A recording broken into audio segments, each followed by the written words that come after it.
Hello, Stitchers. Welcome to Stitch Please, the official podcast of Black Women Stitch, the sewing group where Black Lives Matter. I'm your host, Lisa Woolfork. I'm a fourth-generation sewing enthusiast with more than 20 years of sewing experience. I am looking forward to today's conversation, so sit back, relax, and get ready to get your stitch together.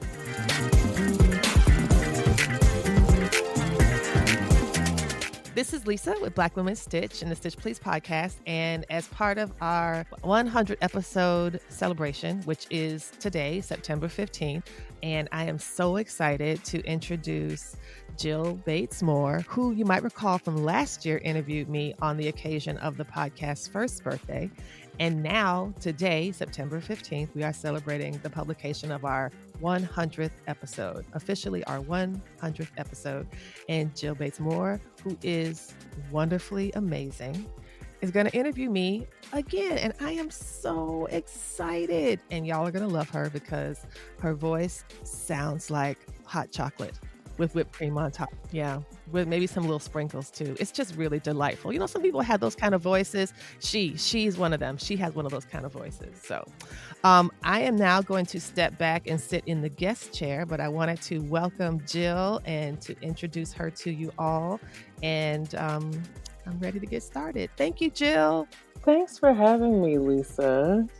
As Lisa said, I am Jill Bates Moore. I am a friend of Lisa's and one of the original members of the Black Women Stitch community. Lisa, congratulations.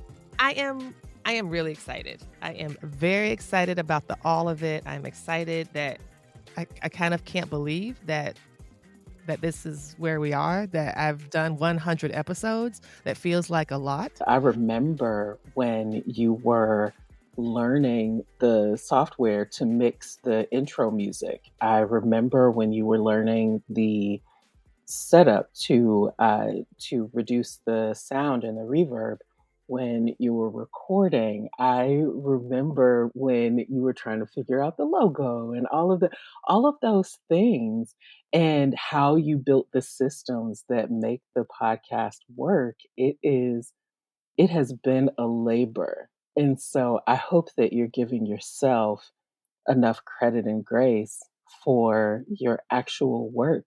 Thank you. I appreciate it. I really, truly do appreciate it.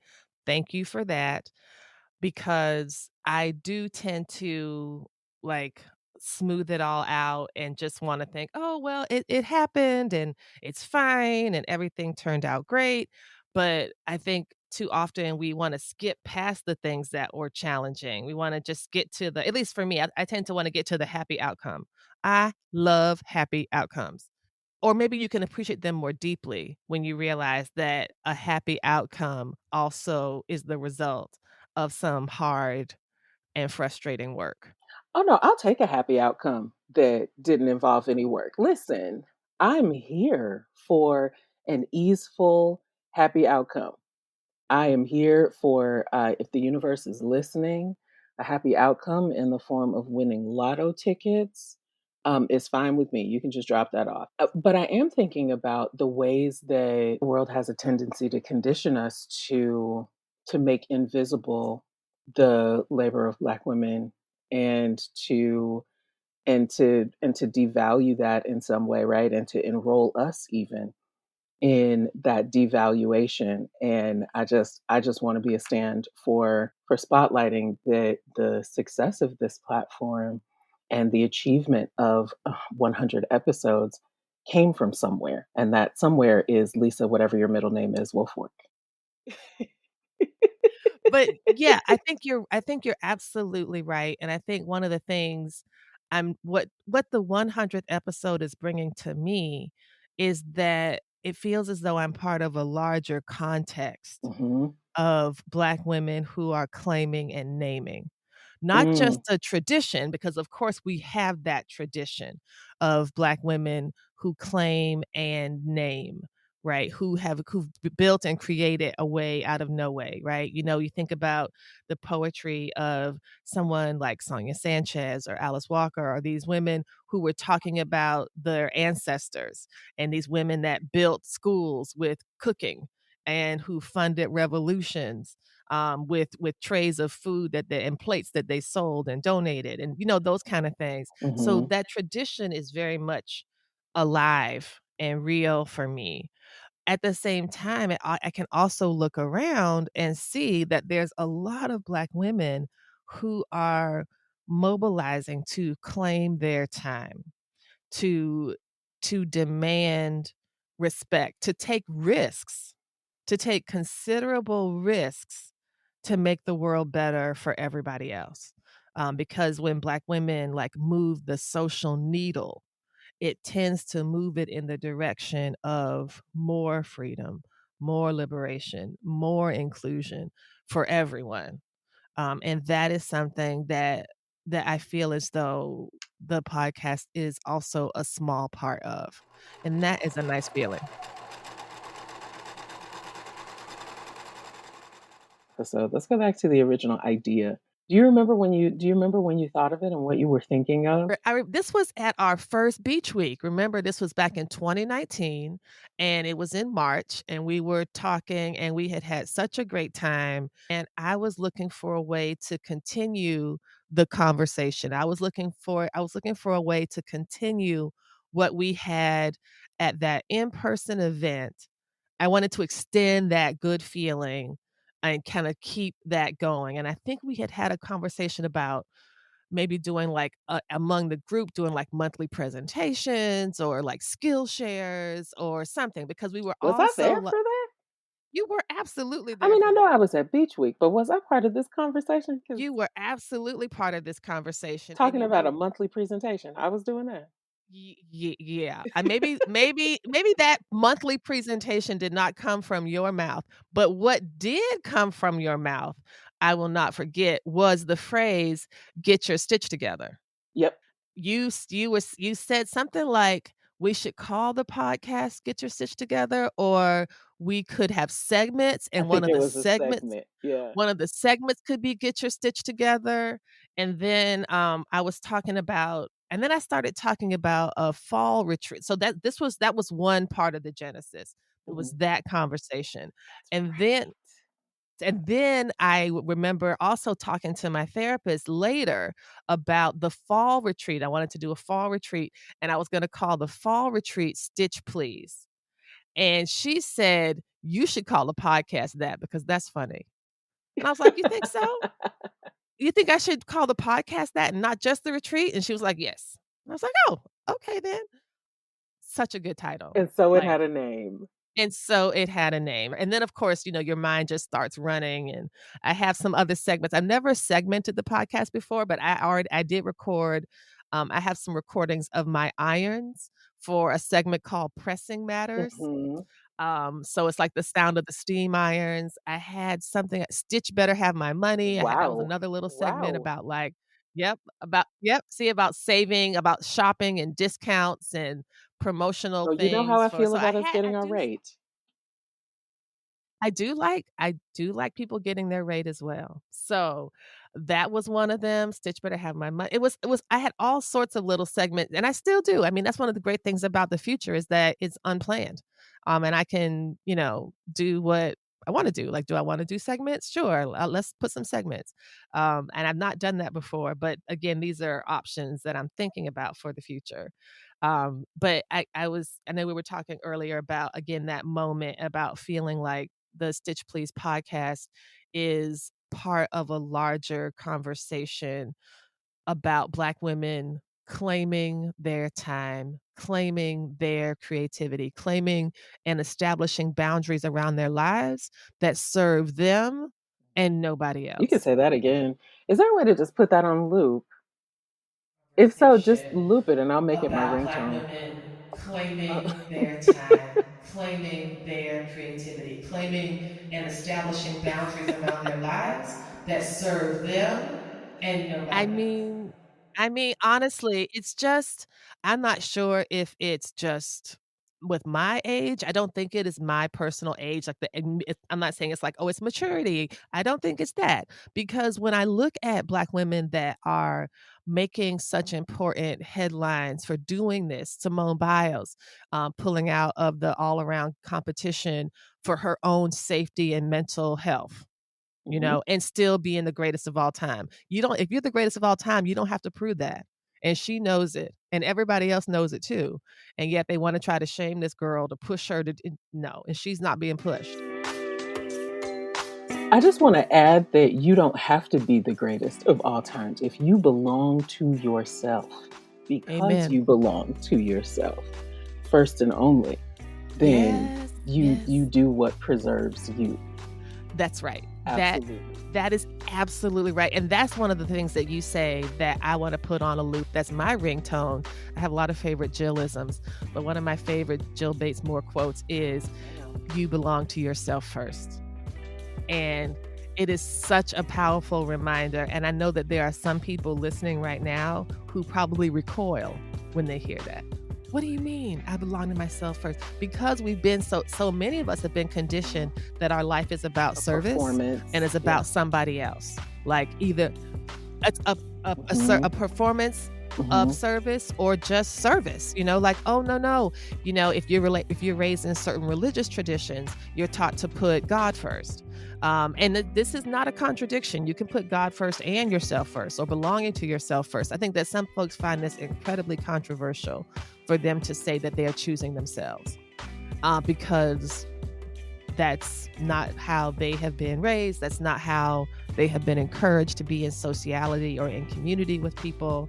Um, that self preservation and selfishness, they see them as the same thing, and it's not the same Right. This thing. is a It's matter of absolutely not freedom, the same right? We've thing. had this conversation or some version of it multiple times, Mhm. but the bottom line sort of comes down to, you know, white supremacy doesn't really have a way, it doesn't have a mechanism of appreciating a thing without owning it, right? And so when Yes. Yes. Simone Biles or Naomi Osaka or Lisa Wolfwork or Aronica or Faith or Naomi or Alicia or Katrina or whomever, right, says I don't belong to you, then Mm. then there is there's all kinds of backlash, right? Like what what what Like, what do you model mean? what model do we have to process that? Exactly. Well, What do you mean? The blacks are doing it now? The blacks are saying that they don't what? What? right. Wait, no. Who do you belong to? Who do you? Who do E you belong to? Right? I think Rick James asked the question. e Uh, exactly. so, And but I think you're absolutely right, especially when you pay attention to civil rights history and the way that those stories have been told and passed on, not from the people who were doing the work, but from the people who maybe are reading some of the books. This notion, I think, about auditioning, that's one of the things that helped me, the notion of auditioning. When hmm, I decided that I wasn't gonna audition my humanity for anyone. I was not going to audition. By that, when I say audition, I mean, in what ways do I need to behave in order to be accepted and enfolded into majority white space? That's so the what audition. ways do I need to perform in order to test out whether that performance of my humanity will be acceptable? Exactly that. Got it. Exactly Did I that. get the role? Did I get That the is part? You got it right. That is exactly it. And that is quite often what it felt like. It Mm. felt like when I describe what I call sewing with the whites, it felt like I was clearly accepted, but only to a point. And that's something that Sarah Trail from the Social Justice Sewing Sewing Academy, she Academy. talks Mhm. about that as going from pet to threat. Mhm. As long as you're their quote unquote their colored girl, um, who doesn't make them feel uncomfortable, who who goes along to get along, who just wants to, sit and sew in silence and not want to engage in these conversations or whatever, then that's fine. It just I just one of the things I get so frustrated with myself about, and Hmm. again, timing is everything, is that I really do wish that I had not wasted so much of my time doing that when I could have been doing this. I gotta tell you, I am grateful for all the ways that we save our lives. And I don't think that there's any perfect way to do that.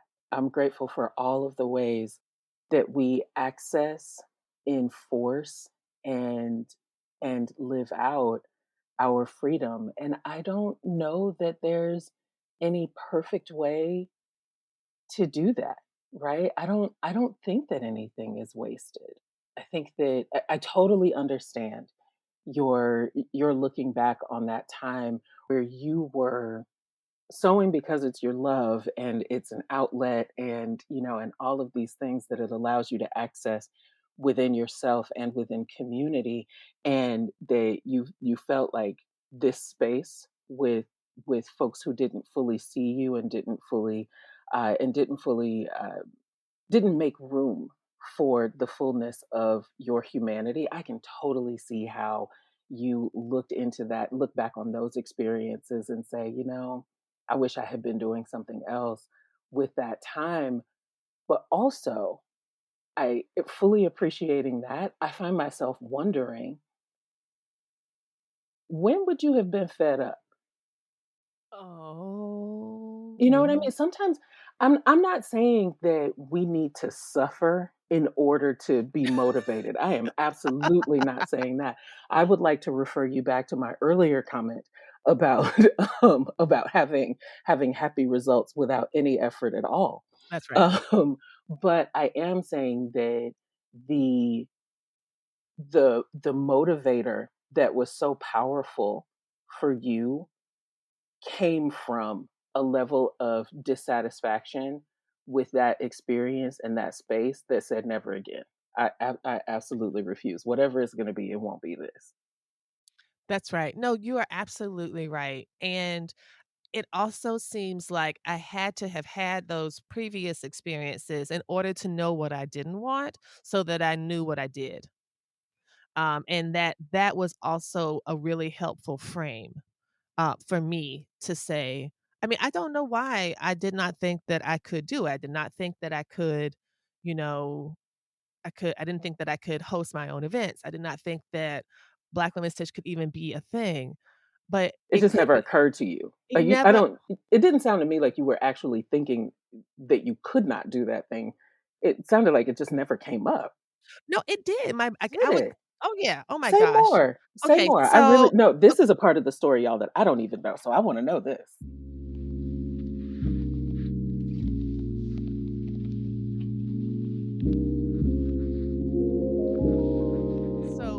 even before the big disillusion, in 2017, which was the result of white supremacist terror attacks in my community, sewing friends that I had that were white just were unable and unequipped to deal with that. And that was the thing that really propelled me to do my Right. own thing. But even before that, I would be part of these different groups on Facebook, and then something horribly racist would happen.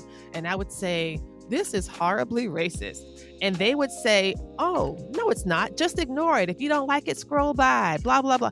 There was always so many exceptions made to accommodate racism in these groups, and no accommodations made to talk about anti-racism Mhm. at all. So it was really painful. And so I remember once, like, I think I had gotten put out of a Facebook group because I was complaining about somebody's, like, Confederate flag craft project or some shit. I'm sorry. And my brother, I, I, j- I, wh- girl, these people are making Confederate flag prom gowns. They are making, we love Trump bumper stickers and saying, "Ooh, what do you think?" Or anti-Black Lives Matter propaganda and police propaganda. It's just that is these are the things violence. these white That is folks. violence. It is, and it is a predominant mode of how white crafting groups on the internet operate. That's just a fact. And this is what that Ravelry made a huge deal. I think it made I think it might have been 2018 or 2019 when they banned, this is the knitting community, they banned any mention of Trump or the I do Trump remember administration that. because they got tired of seeing these, go Trump, knitting projects. And they're like, not here, do it somewhere else. And that was really shocking because if you look at these Facebook groups, any ones that are predominantly white, and many of them are, you can go through the archives like clockwork and put in some racist nonsense and it will be there. Google Confederate or heritage when you go into those groups and you will find some kind of conversation. And it's just a mess.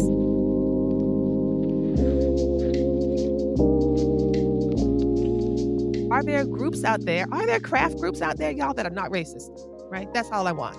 Pretty low bar.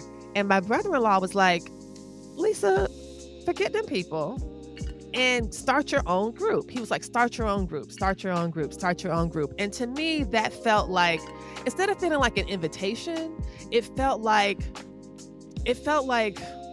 I don't know, my first response was despair, right? It was like, oh my gosh, what I have here is not something I want, but I can't imagine a way to make it better. I don't know how to make it better. And I don't know if I have the time. I do have another job. I can't have I can't take on something.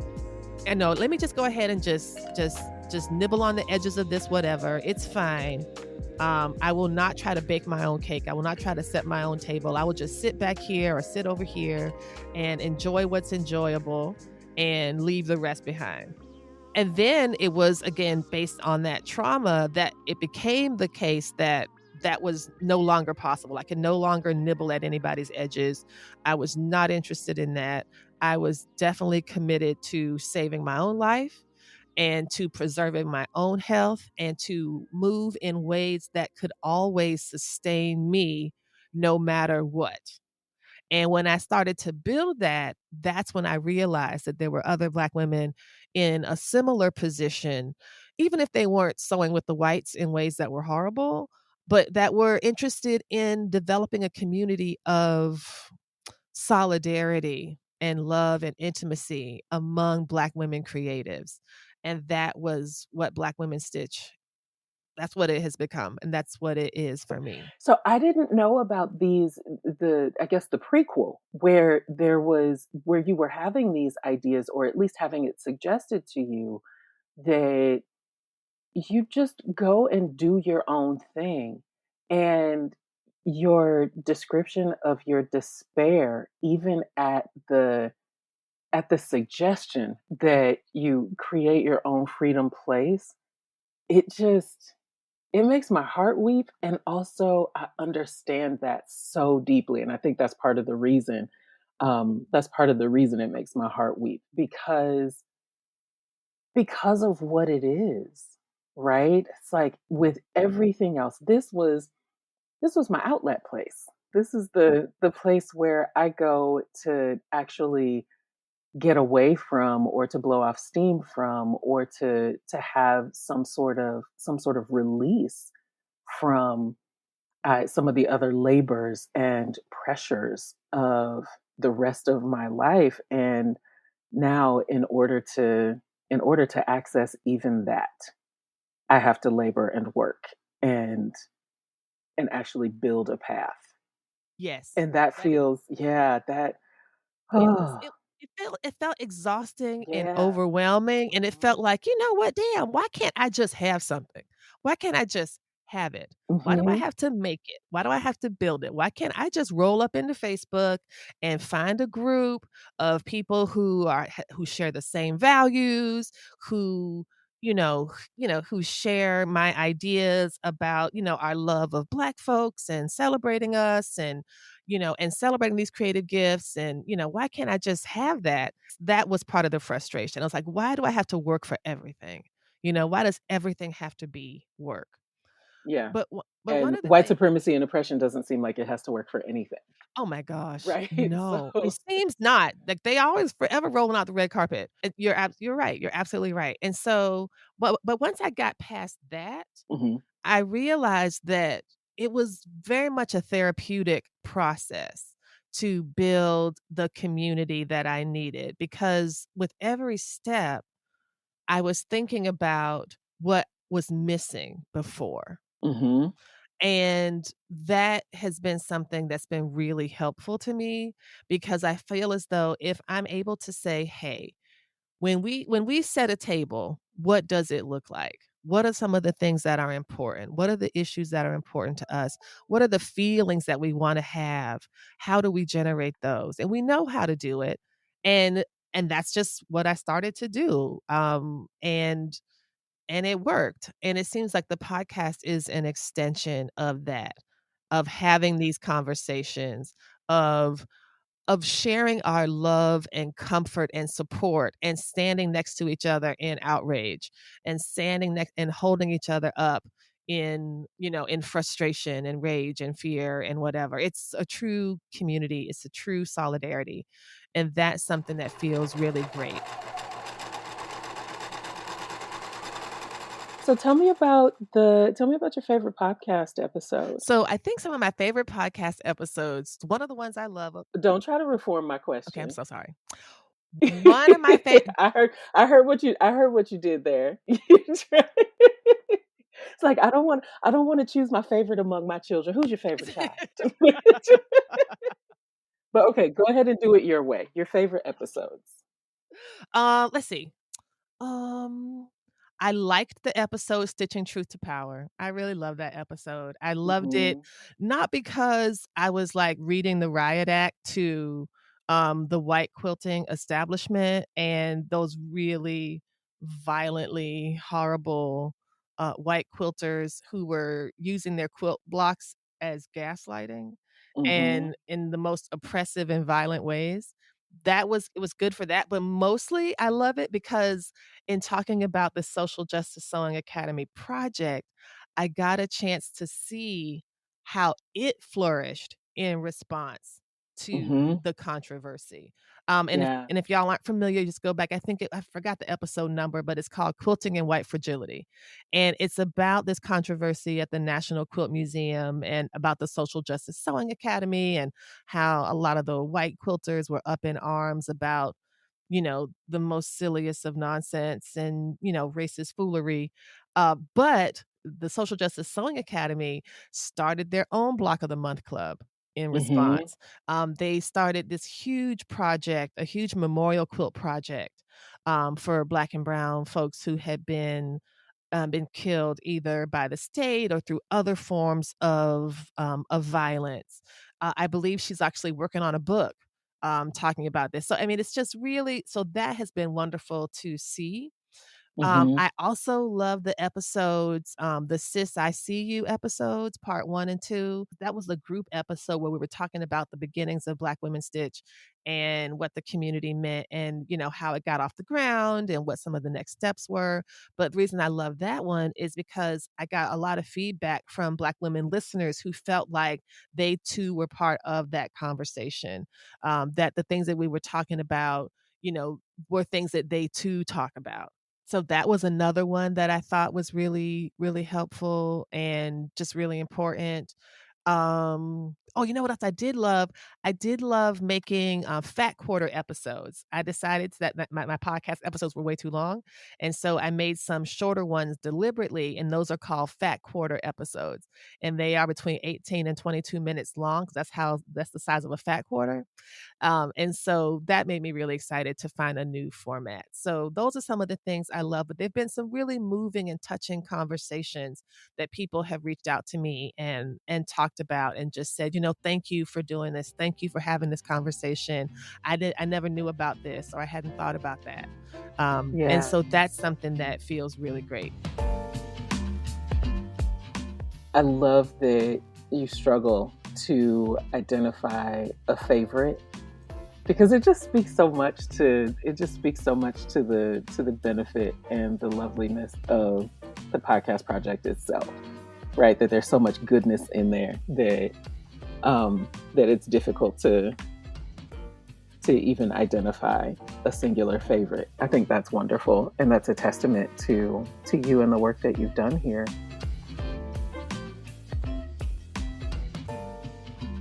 But But Blue Ivy's internet is global. And so I am curious to know about feedback, reach, stories, impacts from outside of the United States that the podcast has contributed to.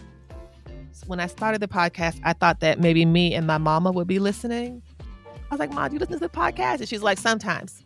And my boys had already said straight up, we are not listening. So I do absolutely love knowing that the podcast has been heard in about 146 countries. And one of the things I absolutely love is about having this larger audience beyond like one's family or one's community or someone who might take a class or someone who might become a client. It's really about having a larger audience of very receptive Black listeners. The things that I get excited about when I start to think about what a larger audience is, it's reaching more Black women, girls, and femmes. That is who I'm speaking to. And anybody can listen. Everybody can listen. You do not have to be a Black woman, girl, or femme to listen to the podcast, of course. But I think you also have to come in with the understanding that the work that the podcast is doing is for a specific demographic, for specific historical, political, and social benefits. I really am happy to look back as a whole and to see that I have put forward a beautiful and powerful and very rich archive of Of the stories. narratives, right?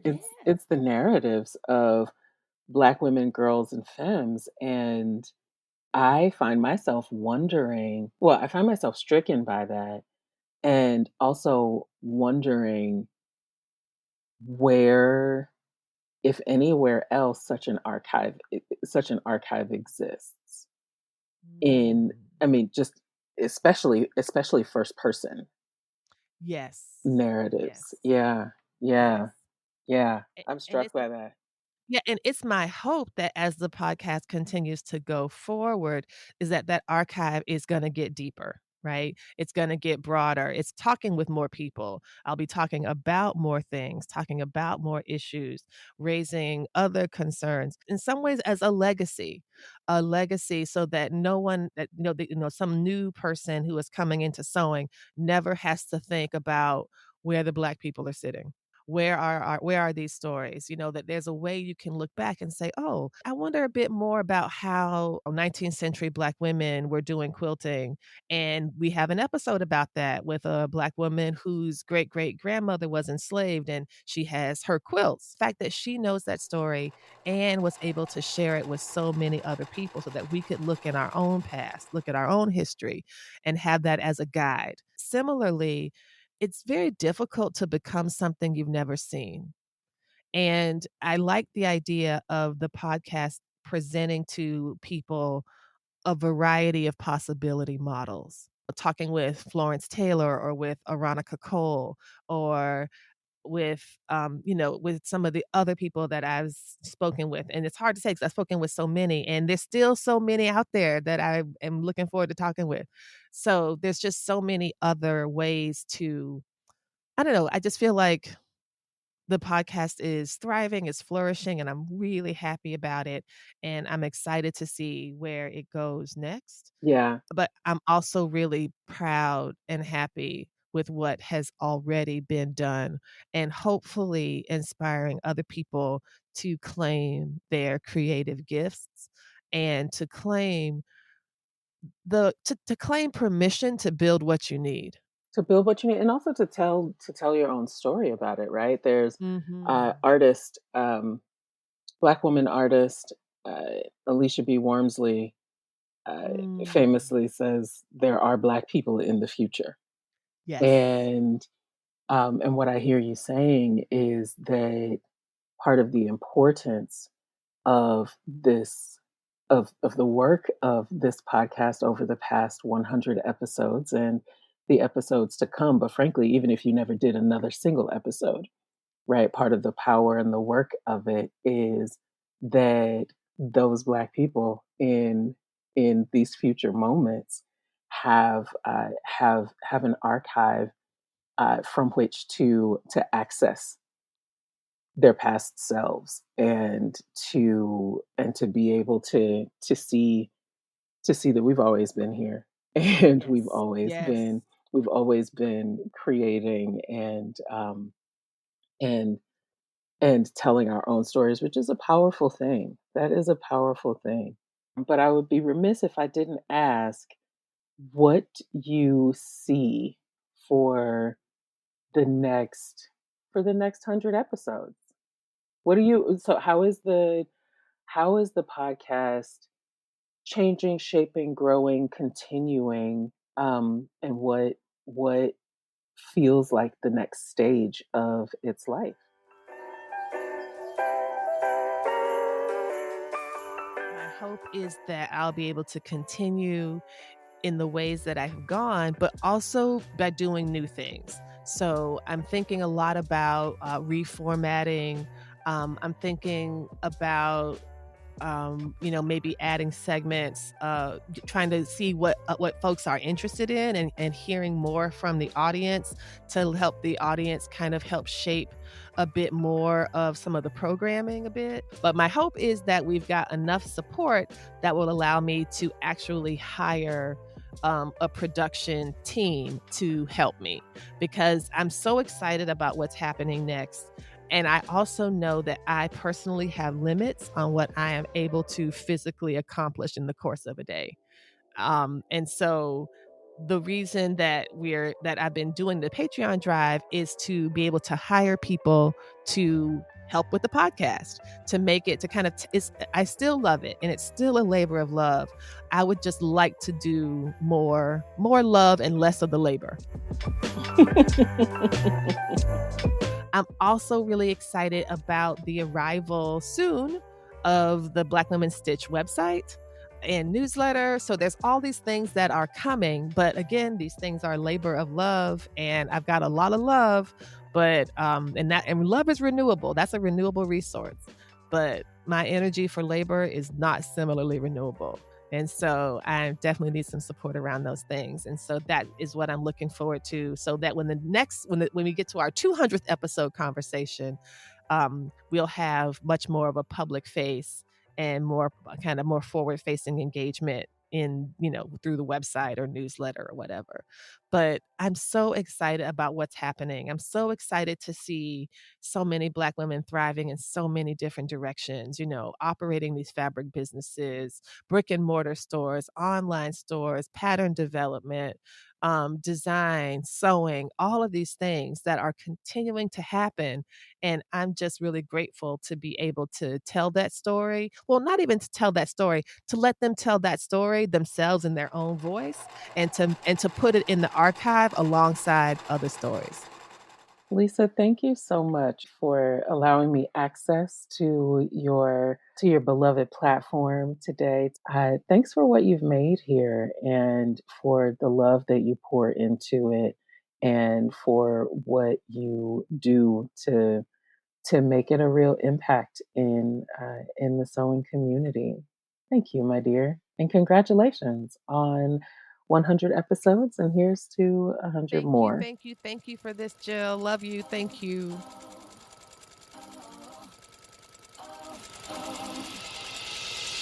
You've been listening to the Stitch Please podcast, the official podcast of Black Women Stitch, the sewing group where Black Lives Matter. We appreciate you supporting us by listening to the podcast. If you'd like to reach out to us with questions, you can contact us at blackwomenstitch@gmail.com.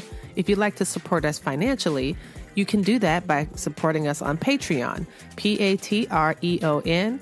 And you can find Black Women Stitch there in the Patreon directory. And for as little as $2 a month, you can help support the project with things like editing, transcripts, and other things to strengthen the podcast. And finally, if financial support is not something you can do right now, you can really, really help the podcast by rating it and reviewing it anywhere you listen to podcasts that allows you to review them. So I know that not all podcast directories or services allow for reviews, but for those who do, for those that have like a star rating or just ask for a few comments, if you could share those comments and say nice things about us at the Stitch Please podcast, that is incredibly helpful. Thank you so much. Come back next week and we'll help you get your stitch together.